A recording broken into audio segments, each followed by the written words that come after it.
Welcome back to Celebrity Radio. It's Alex Belfield talking to some of the world's biggest stars and some of my favourite people. And every now and again, there's a hit show that everybody seems to love, and I'm certainly one of them. The Call Centre on BBC Three is a phenomena, and the man behind it is Nev. How are you? I'm fine. How are you doing, Alex? I'm delicious, and I'm glad to talk to you because you're one of those people who sticks out, who's different, and I wish I worked for you. If you ever need a press officer or a PR man, I'm the man for the job. I like your style. I've got your number. I'll be in touch. Seriously, what I love about you is there's no bullshit. Everybody in 2014 wants to beat around the bush and waste time. You don't do that, do you? No, I don't do that. I can't buy that. No, it goes against the grain, doesn't it? But yeah, we're a society that seems to be led from the top by what you would define as bullshit and the finer art of it. What it is, I think we're a PR culture now where we've got HR people above us sitting on our faces saying, don't say this and don't say that. And it gets in the way of getting the job done. I just spent, ironically, 15 years at the BBC, the programme to which, of course, you're signed to, BBC Three. And they're the worst at it. They're a culture where you can't say anything to anyone for fear of offending. And if you do your job badly, you mostly get promoted up and paid more to be incompetent. It's fascinating, isn't it, how sort of corporate culture works? Well, yes. I mean, I often get asked about leadership and leadership qualities, and we don't see it. Our leaders are not leaders. It's generally the grey man that hasn't offended anybody that gets promoted. And so, if we ever went to war, God only knows where we'd find another Winston Churchill. Do you worry that there's a pressure above you that you might go too far? I remember one scene where you're having a go at somebody who wasn't paying attention. They were absolutely in the wrong, and I think you threw a pen at them to wake them up. In any other job, you could be sued for that now, couldn't you? Well, yeah, I mean, I never had. When the programme went out, it was unbelievable. A few people wanted to have a pop after that, with all the press and the hype. But, when we were just, as we were, say, Britain Money, everybody got on with it and got on with the banter and the laugh and the atmosphere that was created. I suppose I am a little bit vulnerable. Is your philosophy that a fun, open, honest workplace is a productive one, and as long as people know where they stand, they'll work hard for you? If you start playing games, it just wastes time? Yes, absolutely, spot on. If everybody knows where they are, you give them the tools to do the job, you enthuse them to do it, and you look after them whilst they do it, then they will be very productive.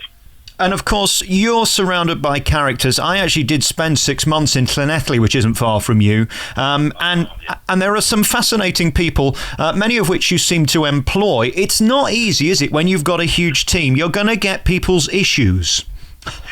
Yeah, when you do, people, they bring their life with them to work, don't they? I mean, you can try and say, well, put it in a box at the back of your mind or leave it outside the front door. And it's not quite like that. It's very, very difficult. Now, Kaylee, the girl that I tried to find a date for, she was from Llanelli. And what I found is the nicest people in the world seem to live in Llanelli. You could drop a bomb on the place and you cause £4.20's worth of damage. But lovely people, always a cup of tea, always a lovely warm welcome, But Kaylee was from Llanelli, and her parents actually wrote me a letter to thank me for sorting her out. That the kick up the backside was exactly what she needed.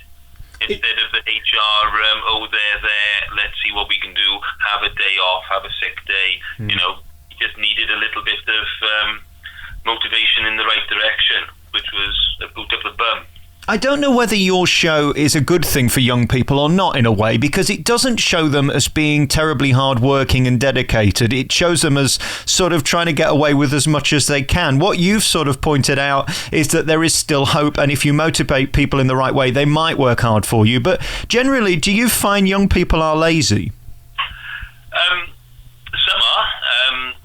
There's always a cross-section. 20% of our call centre have got degrees. They didn't seem to make the cut. So, that they weren't the big characters that the BBC picked up on. But a lot of people are diligent and hard-working. You always get the ones that will get away with what they can get away with.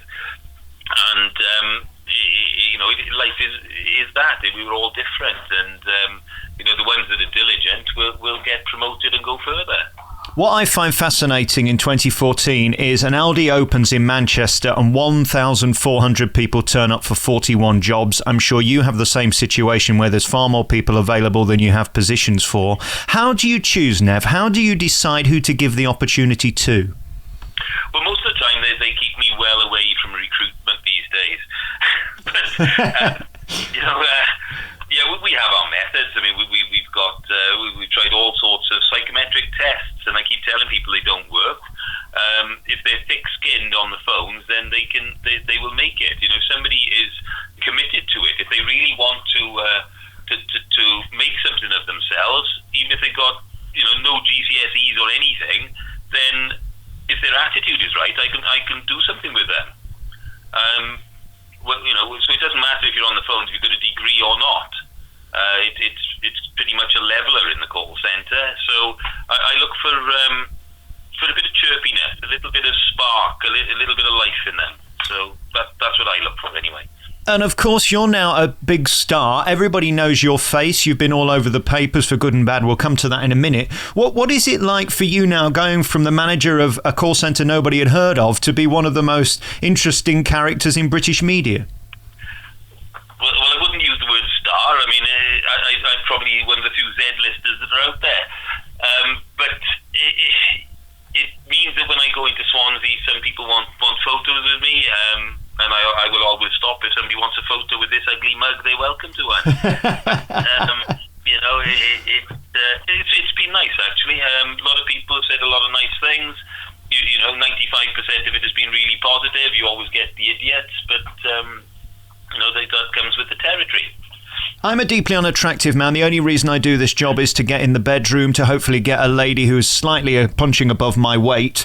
How's that work for you? I mean, is there female attention? If there is, the marketing department have kept it away from me. I mean, I've been in a relationship now for 3.5 years with somebody who is well above my station, well above my weight. Seeing as she's sitting opposite me, I mean, she is the finest lady you will ever meet. Isn't that unfortunate, though? I mean, you come into show business a year or two after you're in a relationship. It should have been the other way around. You could be having a field day now. Well, it depends which way you look at it. I mean,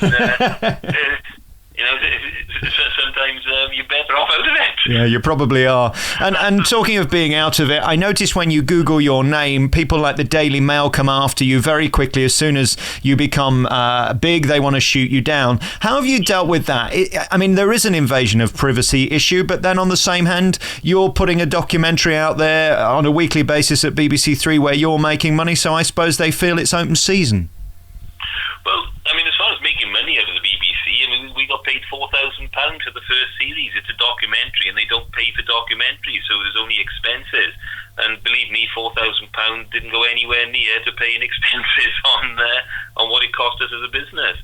So, not getting richer out of doing the series. The Daily Mail, they absolutely disgust me. What they produced was totally untrue. I mean, the headline, criminal past, I went and got my solicitor said to go and get a CRB check because we will be going to court to them. So my CRB check comes back. I have no criminal record whatsoever. And what do they want to do about it? But to make a double-page spread on something that is absolutely a fallacy, it hurt Hannah, my partner, and her family. The second part of the headline said an affair with a girl half his age. Well, I mean, I've been divorced for 12 years. I've been single for 4, and we've been together for 3.5 years. So, I mean, how does that constitute an affair? But what they say is, it could be a love affair. An affair could be construed as love affair.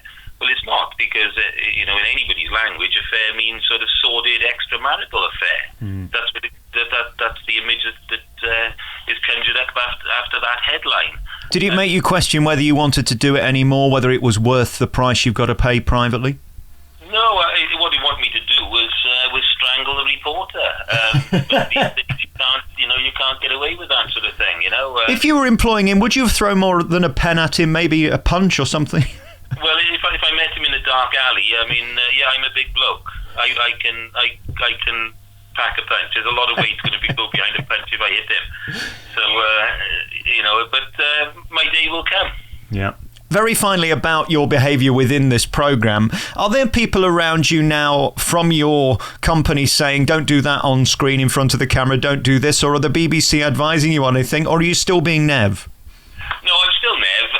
We do get to see the programmes before they go out, so it isn't just myself that watches the programmes, it's my solicitor as well. So we do get a chance to say, well, if you could just take that out, if you could, put that in a different light, then that would be lovely. Most of the time, the BBC are pretty good. Right. There's only one or two little slips, but no, I mean, really, what you see is what you get. Mm. But you do have the right to take stuff out if you're not comfortable with it. Yes, yes, and not that we've got the right, but it's just that the BBC are pretty fair with it. Listen, I'm going to let you go because I know you're running way behind, and I don't want you to transfer me to India or anywhere. It's been really great talking to you, Nev. Again, if you ever need a PR man, I'm here for you. I like your style. More of you. I'm looking forward to the new series. It starts next week on BBC Three, and the DVD for Series 1 is in your stores now. Nev, really lovely to talk to you from the call centre. Good to talk to you. Thank you, Alex. Thank you.